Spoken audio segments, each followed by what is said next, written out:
The Psychic, also known as Seven Notes in Black, is a giallo film about a lady who has a psychic vision. And she decides to investigate because they bought this old house, and she finds a body, a skeleton inside the house. So her vision has come true. So she starts investigating this with the help of her husband. However, he is framed for killing the person, so now she's got to do it. She has a personal stake in order to prove it. So she teams up with some people to try to clear his name. However, we get some more interesting developments because we're not sure if the premonitions are from the past or the future. This is a really interesting little thriller. It's a giallo, but it's more of a crime thriller with supernatural elements, and it's very artsy. I thought it was simply okay. The movie's kind of slow in some parts.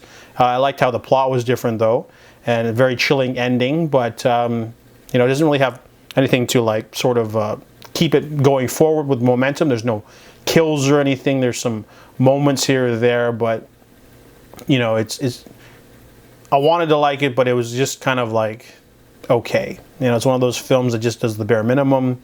A lot of talking, investigating. It's like one of those, movies where like a woman moves into a house and she can see visions of a dead person in the house, and she investigates, and like the neighbor was the killer. It's kind of like that kind of movie, but nothing too noteworthy. So I give The Psychic a 5 out of 10. Cold Eyes of Fear is a giallo film that was on the Canopy app, so I decided to watch it and didn't know anything about this. I really like this one. This one's really interesting. It's about a playboy solicitor who takes a woman from the club back to his uncle's place for a night of debauchery. However, a man shows up and takes them hostage with a gun, and we don't know why. This guy wants money.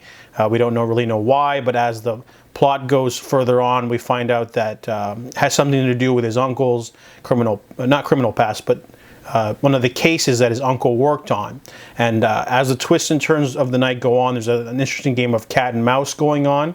More characters enter the fray, and we find out that there's something definitely going on with the uncle. I don't want to give away too much, so I'm not going to go into the plot, but this movie was great. It had really nice tension and suspense, really good acting. The direction was really tight. I liked how the plot wasn't just about the solicitor, but also his uncle. So there's like an element they throw in there with the ticking clock, and there's a lot of suspense, cat and mouse game, a lot of gaming, people trying to like get up on each other, getting each other's heads. There's a lot. It's all one location kind of, and a little bit from the solicitor's uncle's office, but the movie definitely keeps you on your toes. It kept me interested throughout.